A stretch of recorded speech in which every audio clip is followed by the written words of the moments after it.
Hello everyone, welcome to my channel. आज हम बात करने वाले हैं सिटिंग अरेंजमेंट के बारे में। Before starting the video, if you are new to my channel, subscribe my channel and press the bell icon. तो सिटिंग अरेंजमेंट दो टाइप के होते हैं, एक होता है लीनियर और एक होता है सर्कुलर। ओके, मैं दोनों ही बताऊंगी आज। सबसे पहले लीनियर की बात करते हैं। लीनियर में क्वेश्चन में अगर दिया रहेगा कि पर्सन नॉर्थ फेस करके बैठा हुआ है, यानी उसका जो फेस है वो नॉर्थ की तरफ है, तो हमारा जो लेफ़्ट होगा वो उसका भी लेफ़्ट होगा और जो हमारा राइट होगा वो उसका राइट होगा। ठीक है। अगर वो पर्सन साउथ की तरफ फेस करके बैठा हुआ है तो हमारा जो लेफ़्ट होगा वो उसका राइट होगा और जो उसका राइट होगा हमारा लेफ़्ट होगा। ठीक है। इसको इतना याद करने की वैसे ज़रूरत नहीं है, क्योंकि आप अगर उस पोजीशन को खुद एज्यूम कर लेंगे तो आपको लेफ़्ट राइट अपने आप समझ में आ जाएगा। ठीक है। जैसे आप जहाँ भी हैं वहाँ पे अगर आप बैठे हैं, ठीक है, और अगर आप मानते हैं आपका जो फेस है वो नॉर्थ की तरफ है, तो जैसे यहाँ पे मैं बना रही हूँ, ये नॉर्थ है, ये क्या है, साउथ है। अगर आप यहाँ पे बैठे हैं, आपका फेस किधर है, नॉर्थ की तरफ है, तो जो आपका लेफ़्ट होगा आपका ये राइट होगा, तो वही तो उस पर्सन का भी लेफ़्ट होगा, वही क्या होगा, राइट होगा। ठीक है। लेकिन अगर आप साउथ की तरफ मुँह करके बैठे हैं तो आप इमेजिन करिए कि आप साउथ की तरफ हैं, तो जो आपका यहाँ पे राइट होगा वो वहाँ पे लेफ़्ट होगा, और जो इसका यहाँ पे आपका लेफ़्ट होगा वो जो आपका यहाँ पे राइट होगा वो क्या होगा, लेफ़्ट होगा। ठीक है। तो आप अगर खुद को एज्यूम करके देखेंगे तो आपको लेफ़्ट राइट आराम से समझ में आ जाएगा, पर अगर आपको नहीं आ रहा है तो आप ऐसे याद कर सकते हैं। ठीक है। तो अगला है सर्कुलर के बारे में बात करते हैं। सर्कुलर अरेंजमेंट जब होगा तब हम कैसे करेंगे। अगर फेस इन साइड है तो अगर कोई लेफ़्ट है तो क्लॉकवाइज होगा, राइट है तो एंटी क्लॉकवाइज होगा। फेस अगर आउटसाइड है तो क्या हो जाएगा, इन साइड का मतलब हुआ कि जैसे ये टेबल है, राउंड टेबल है, तो फेस अंदर का मतलब सब लोग ऐसे बैठे हुए हैं, और अगर आउटसाइड का मतलब क्या होगा कि सबका फेस बाहर की तरफ है। ठीक है। तो यहाँ पे अगर फेस आउटसाइड है तो लेफ़्ट क्या होगा, एंटी क्लॉक होगा, और राइट क्या होगा, क्लॉकवाइज होगा। ठीक है। जैसे मैंने बताया, इसको याद करने की ज़रूरत नहीं है। आप अगर खुद को एज्यूम करके क्वेश्चन सॉल्व करेंगे तो क्वेश्चन ईजिली सॉल्व हो जाएगा। ठीक है। पर अगर नहीं हो रहा है तो आप इसको याद रख सकते हैं, मैंने लिख दिया है। क्वेश्चन पे आते हैं। जैसे यहाँ पे दिया हुआ है 6 friends are sitting in a row, V sits 4 to the left of J, 1 friend sits between G and T, B is not neighbor of G, K sits second from the right in, what is the position of G? Okay, 6 friend की बात करें, यानी हमें 6 position यहाँ बना लेना होगा। Okay, 6 position हमने बना लिया। उसके बाद एक फिक्स चीज़ यहाँ पे ये दिया हुआ है कि K जो है sit second from the right in. ठीक है। यानी K की पोजीशन फिक्स है कि वो राइट एंड से सेकंड पोजीशन पे होगा, यानी वो कहाँ पे होगा, यहाँ पे होगा। ठीक है। उसके बाद हम पहले जाते हैं, क्या कह रहा है कि we seats fourth the left of J. J को अगर हम यहाँ पे मानेंगे तो क्या कह रहे हैं, seats to the left of J. ठीक है। तो वी कहाँ पे होगा, वी यहाँ पे होगा, क्योंकि 1 2 3 4 फोर्थ बोल रहा है, तो फोर्थ पोजीशन पे आ गए। उसके बाद 1 friend sits between ji and T. Okay, एक फ्रेंड है जो कि जी और टी के बीच में, तो मान लेते हैं जी यहाँ पे है, टी यहाँ पे है। एंड आगे क्या करें, B is not neighbour of G. B जो है नेबर किसका नहीं है, जी का, तो यानी बी कहाँ पे होगा, यहाँ पे होगा। ठीक है, क्योंकि जी तो एक्सट्रीम पे है। ओके। उसके बाद कह रहा है कि सेट, ये तो हमने कर लिया। अब इसमें पूछ रहा है what is the position of G. G की पोजीशन क्या होगी, तो जी की पोजीशन कहाँ पे है, फर्स्ट पोजीशन पे है। ठीक है। अगर आप ये सोच रहे हैं कि 1 friend sits between ji and T, तो आप सोच रहे हैं कि जी यहाँ पे मान सकते थे, टी यहाँ पे मान सकते थे, लेकिन उसके आगे आप पढ़ेंगे तो कह रहा है B is not the neighbour of G. तो अगर मैं यहाँ पे बी लिखती तो ये दोनों नेबर नहीं होने चाहिए, तो हमें फिर से इसको रिमूव करके कहाँ लाना पड़ता है, यहाँ पे लाना पड़ता है। ठीक है। तो इसलिए मैंने यहाँ पे पहले जी लिख दिया, फिर टी लिख दिया, और आगे वही क्वेश्चन बोल रहे हैं B is not neighbour of G, यानी जो हमने पोजीशन रखी है वो बिल्कुल करेक्ट है। ठीक है। कभी कभी फर्स्ट टाइम में ही आ जाता है, कभी कभी हमें 2-3 अरेंजमेंट करना पड़ता है। ठीक है। तो आ जाता है, लेकिन कभी कभी थोड़ा टाइम लग जाता है, कभी कभी तुरंत आ जाता है। तो अगला क्वेश्चन है, जैसे इसमें दिया हुआ 8 letters A B C D E F G H are arranged in a row, and C is fourth to the right of E, H is third to the left of B, and one letter is between A and F. A, C, E are not at any of the extreme in. ये important point है कि जो ए सी और ई है वो क्या है, extreme int पे नहीं है। ठीक है। तो ये जब हम ड्रॉ करेंगे तो हमें ध्यान में रखना है कि हमें इसको एक्सट्रीम इंट पे नहीं ले जाना है। देन कह रहा है कि what is the position of G with respect to H. Okay, सबसे पहले हम क्या करेंगे, पोजीशन बनाएंगे 8 1 2 3 4 5 6 7 8। ओके, 8 पोजीशन मैंने बना ली। अब हम क्वेश्चन पढ़ते हैं। क्वेश्चन क्या कह रहा है कि C is fourth to the right of E. ठीक है। तो ई को बोल रहा है और ई हमें पता है कि वो एक्सट्रीम पे नहीं रहेगा, तो ई को हम सेकंड पे मानते हैं, ई यहाँ पे है। उसके बाद वो कह रहा है कि क्या कह रहा है, C is fourth to the right of E. ठीक है, C is fourth to the right of E. तो ई का यहाँ से फोर्थ क्या होगा, 1 2 3 4, तो सी कहाँ पे, यहाँ पे होगा। ठीक है, उसके बाद आगे क्वेश्चन क्या करे, H is third to the left of B, H is third to the left of B. ठीक है, अगर हम बी को यहाँ पे माने then H is third to the left of B, तो एच कहाँ पे होगा, एच यहाँ पे होगा। ठीक है, क्योंकि यही थर्ड है, 1 2 3। उसके बाद क्या कह रहा है, one letter is between A and F, A और एफ के बीच में क्या है, एक लेटर है। ठीक है, तो हम मान लेते हैं ए यहाँ पे है और एफ यहाँ पे है, क्योंकि ए को भी एक्सट्रीम पे नहीं रखना है तो ए को हम यहाँ पे रख देंगे। तो एफ़ को यहाँ पे रखना पड़ेगा क्योंकि बोल रहा है कि ए और एफ़ के बीच में क्या है, एक लेटर है, तो एच हो गया। उसके बाद क्या कह रहा है कि A C E, A and F and A C are not at the extreme end, बिल्कुल सही है। उसके बाद कह रहा है what is the position of G with respect to H. तो क्या हुआ, दो बचे, या तो यहाँ पे हम डी रखते हैं, या तो यहाँ पे हम जी रखते हैं, या तो यहाँ पे हम जी रखते हैं, या तो यहाँ पे हम डी रखते हैं। ठीक है, तो यानी जो पोजीशन आएगी वो दोनों आएगी। एच के रिस्पेक्ट में जी की पोजीशन पूछ रहा है, तो वो फोर्थ राइट हैंड भी हो सकता है और फोर्थ लेफ्ट हैंड भी हो सकता है। ठीक है, तो यानी जी की पोजीशन 2 आएगी यहाँ पे और डी की पोजीशन 2 आएगी। ठीक है, हमसे जी की पूछ रहा है, तो जी की पूछ रहे हो भी एच के रिस्पेक्ट में, तो हम क्या करेंगे, फोर्थ इधर एंड से क्या आ रही है, फोर्थ पोजीशन आ रही है किसकी, जी की विद रिस्पेक्ट टू एच।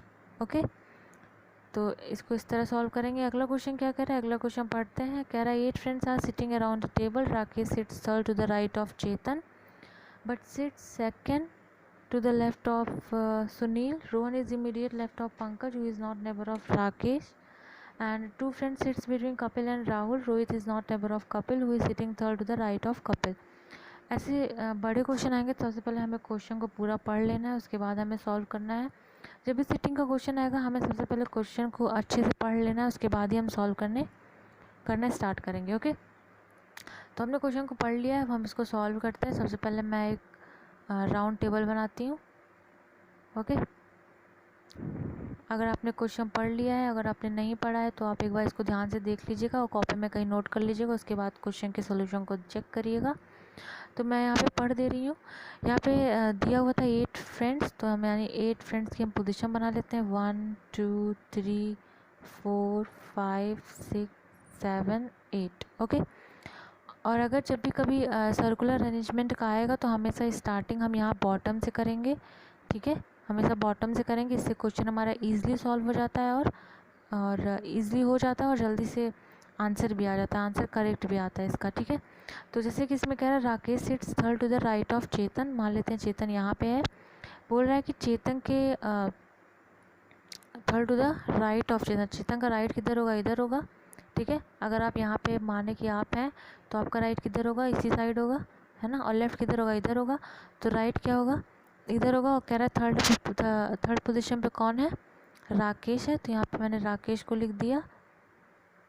ठीक है, उसके बाद क्या कह रहा है, but sit second to the left of Sunil, यहाँ पे मैं मानती हूँ कौन है, सुनील है, क्योंकि कह रहा है राकेश जो है सुनील के लेफ़्ट से सेकंड है, तो सुनील को अगर आप यहाँ खुद को एज्यूम करेंगे तो आपका लेफ़्ट क्या होगा, इधर ही होगा, तो सुनील का लेफ़्ट भी इधर होगा, तो लेफ़्ट से सेकंड पे कौन है, राकेश है। ठीक है, उसके बाद कह रहा है क्या, second to the left of Sunil, Rohan is immediate left of Pankaj, Rohan is immediate left of Pankaj who is not neighbour of Rakesh. ठीक है, यानी पंकज जो है वो राकेश का नेबर नहीं है, यानी पंकज यहाँ भी नहीं आ सकता, यहाँ भी नहीं आ सकता। पंकज को मैं यहाँ पे लिखती हूँ। ठीक है, उसके बाद इसमें कह रहा है कि Rohan is immediate left of Pankaj, Pankaj का लेफ़्ट किधर होगा, इसी साइड होगा। पंकज को अगर आप यहाँ पे खुद को एज्यूम करेंगे तो लेफ़्ट किधर होगा, इधर होगा, तो यहाँ पे कौन आ जाएगा, रोहन आ जाएगा। ठीक है, क्योंकि बोल रहा है पंकज के इमीडिएट लेफ्ट कौन है, रोहन है, Rohan is immediate left of Pankaj who is not neighbour of Rakesh.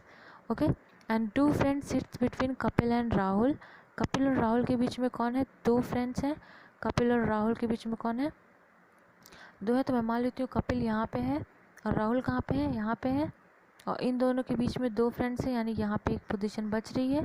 तो यहाँ पे आगे बोल रहा है Rohit is not neighbour of Kapil, तो रोहित जो है कपिल का नेबर नहीं है, तो रोहित को मैं यहाँ पे लिखती हूँ। ऐसा क्यों बोला है वो मैं बता रही हूँ। मैंने यहाँ पे कपिल को माना, यहाँ पे मैंने राहुल को माना। अगर मान लो मैं राहुल को यहाँ पे लिख देती, कपिल को यहाँ पे लिख देती, फिर मुझे यही पोजीशन फिर से चेंज करनी पड़ती, ठीक है। तो मैंने उसको पहले ही कर दिया कि कपिल को मैंने यहाँ पे कर दिया, राहुल को मैंने यहाँ पे कर दिया, क्योंकि क्वेश्चन बोल रहा है कि रोहित जो है कपिल का नेबर नहीं हो सकता, इसलिए कपिल को हमें यहाँ पे रखना होगा, ठीक है। फिर बोल रहा है who is sitting third to the right of Kapil. Kapil के राइट से थर्ड पे कौन है? तो कपिल का लेफ्ट किधर है? इधर है।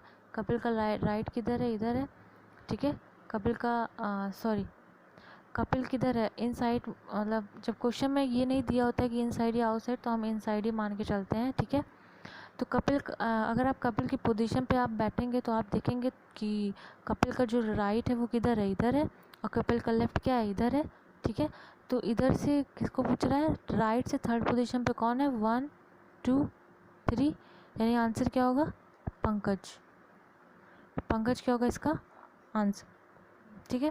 अगर कपिल आउटसाइड होता तो जो मैंने पहले लिखा था लेफ्ट राइट वो सही होता, लेकिन सबका मुंह किस साइड है? इनसाइड, यानी फेस किधर है? इनसाइड है। तो आप कपिल की जगह खुद को रख के देखिए और आपको लेफ्ट राइट अपने आप समझ में आ जाएगा, ठीक है। तो ऐसे सॉल्व करते हैं, आगे के क्वेश्चन देखते हैं। आगे क्या कह रहा है? 4 boys Sachin, Virat, Dhoni and Gopal and 4 girls Anushka, Sakshi, Chameli and Gita are sitting around a table, any of the 2 girls can not sit together, ठीक है। इसमें ये भी एक कंडीशन आ गई कि जो 2 लड़कियां रहेंगी वो साथ में नहीं बैठ सकती, ओके। उसके बाद कह रहा है first letter of the name of the neighbour is not name Sakshi, okay. क्या बोल रहे हैं? First letter of the name of the neighbour is not the same, यानी जो पहला लेटर होना चाहिए वो भी नेबर का सेम नहीं होना चाहिए। And Sakshi is immediate right of Virat and 3 friends sit between Sachin and Dhoni. Anushka is not the neighbour of Sachin who is sitting immediate left of चमेली, ओके। आई होप क्वेश्चन आपने पढ़ लिया होगा। अगर आपने नहीं पढ़ा तो आप फिर से एक बार पढ़ लीजिएगा। मैं क्वेश्चन करवाती हूँ अब कैसे करेंगे, और मैं बोलती रहूँगी क्वेश्चन जो भी कह रहा है। सबसे पहले हम टेबल बनाते हैं, ओके। अब इसमें क्या कह रहा है? कितने लोग हैं? 4 लड़कियां हैं और 4 लड़के हैं, तो यानी 8 पोजीशन हमें बनानी पड़ेगी। 1 2 3 4 5 6 7 एंड 8। मैंने क्या बताया था? बॉटम से स्टार्ट करेंगे, ठीक है। बॉटम से स्टार्ट करेंगे तो क्या करेंगे? इसमें बोल रहा है स्टार्टिंग इसने कहाँ से की है कि first letter of the name of the neighbour is not the Sakshi is immediate right of Virat, ठीक है। तो साक्षी क्या है? इमीडिएट राइट है किसका? विराट का, यानी विराट यहाँ पे होगा। विराट का राइट क्या इधर ही तो होगा, तो साक्षी को मैंने यहाँ पे कर दिया। उसके बाद क्या कह रहा है? Sakshi is immediate right of Virat. 3 friends sits between Sachin and Dhoni. Sachin और धोनी के बीच में 3 फ्रेंड्स हैं, तो मैं मानती हूँ सचिन यहाँ पे होगा, धोनी यहाँ पे होगा, ठीक है। इन दोनों के बीच में 3 फ्रेंड्स हैं, तो 3 हो गए, ओके। उसके बाद क्या कह रहा है कि Anushka is not neighbour of Sachin, यानी अनुष्का की पोजीशन यहाँ भी नहीं हो सकती, यहाँ भी नहीं हो सकती, ठीक है। तो कहाँ पे होगी? अनुष्का को मैं यहाँ पे रख देती हूँ, ठीक है। उसके बाद क्या कह रहा है? Who is sitting immediate left of चमेली, ठीक है। तो यहाँ पे साक्षी है, यहाँ पे अनुष्का है, ठीक है। यहाँ पे चमेली नहीं हो सकती क्योंकि 2 लड़कियाँ लगातार नहीं बैठ सकती हैं, ठीक है। तो मैं चमेली को मानती हूँ यहाँ पे होगी, ओके। उसके बाद अब 2 लोग बच रहे हैं। 2 लोग कौन बच रहे हैं? सचिन हो गया, विराट हो गया, धोनी हो गया, गोपाल बच रहा है। और तो यहाँ पे मैं गोपाल को कर देती हूँ और गीता को यहाँ पे कर देते हैं, ठीक है। तो क्योंकि अब मैं गीता को यहाँ नहीं कर सकती थी, क्योंकि 2 लड़कियाँ लगातार नहीं बैठ सकती हैं। देखिए चमेली यहाँ पे है, अनुष्का यहाँ पे है, साक्षी यहाँ पे है, गीता यहाँ पे, यानी लड़कियाँ भी क्या हैं? अलग अलग बैठी हैं। 2 लड़कियाँ साथ में भी नहीं हैं, और 2 जो है लेटर्स भी साथ में नहीं, यानी गीता और गोपाल भी साथ में नहीं है। जैसा कि क्वेश्चन कह रहा था कि जो भी नेबर होंगे उनके जो स्टार्टिंग के लेटर होंगे वो सेम नहीं होने चाहिए। तो अब इसमें यानी हमारा जो फिगर है वो बन चुका है। पूछ कह रहा है who is sitting immediate left of चमेली। चमेली के इमीडिएट लेफ्ट में कौन है? चमेली के लेफ्ट में कौन है? गोपाल है, ठीक है। यानी इसका आंसर क्या होगा? गोपाल, ओके। तो इसका आंसर गोपाल होगा। अगला क्वेश्चन देखते हैं। अगला क्वेश्चन क्या कह रहा है? 5 policeman are sitting in a row facing south, ठीक है। जैसे मैंने बताया था लीनियर अरेंजमेंट वाला कि कभी कभी फेस साउथ करके दे देता है, उसी तरह टेबल में भी कभी कभी फेस क्या कर देता है? फेस जो है आउटसाइड करके दे देता है, तो इस हिसाब से हम सॉल्व करेंगे। तो जैसे क्वेश्चन में कह रहा है 5 policemen are sitting in a row facing south. Shekhar is to the immediate right of Dhanush. Bala is between Basa and Dhanush. David is at extreme end of the row, who is standing in the middle of the row. तो इसमें क्या करेंगे, इसमें सबसे पहले 5 position बनाएंगे, 1 2 3 4 5। उसके बाद क्या करेंगे यहाँ पे, या तो हम ऐसे इमेजिन कर लें कि हम क्या है, साउथ की तरफ फेस करके बैठे हुए हैं, ठीक है। तो इसमें कह रहा है 5 policemen are sitting in a row facing south, मान लेते हैं ये साउथ की तरफ है, ठीक है। And Shekhar is to the immediate right of Dhanush, ठीक है। तो Shekhar is immediate right of Dhanush, तो हम क्या करेंगे, शेखर को इमीडिएट राइट, शेखर को हम यहाँ पे मानेंगे और धनुष को यहाँ पे मानेंगे, ठीक है। जब हम साउथ की तरफ इमेजिन करके देखेंगे तो जो शेखर की पोजीशन आएगी वो इमीडिएट राइट ऑफ धनुष आएगी, ठीक है। उसके बाद क्या कह रहा है, बाला इज़ बिटवीन बसा एंड धनुष, ठीक है। बाला कहाँ पे है, बसा और धनुष के बीच में है, ठीक है। तो इसका मतलब बाला यहाँ पे होगा, बाला इज़ बिटवीन बसा, यानी बसा यहाँ पे होगी और बाला कहाँ पे होगा, यहाँ पे होगा, ठीक है। उसके बाद क्या बोल रहा है, David is at the extreme end of the row, तो एक ही पोजीशन बची डेविड की, तो डेविड यहाँ पे होगा, okay, right end of the row. And who is sitting in the middle of the row, तो रो के मिडिल में कौन होगा, रो के मिडिल में कौन होगा, धनुष होगा, ठीक है। इसको मैंने कैसे सॉल्व किया, इसको मैंने ये एज्यूम करके सॉल्व किया कि मैं साउथ की तरफ मुँह करके बैठी हूँ, ठीक है। जब आप इस क्वेश्चन को ऐसे इमेजिन करके सॉल्व करेंगे तो ये आंसर आ जाएगा, ठीक है। तो बस इतना ही था, and I hope you like the video, and if you like the video, hit the like button and don't forget to subscribe my channel.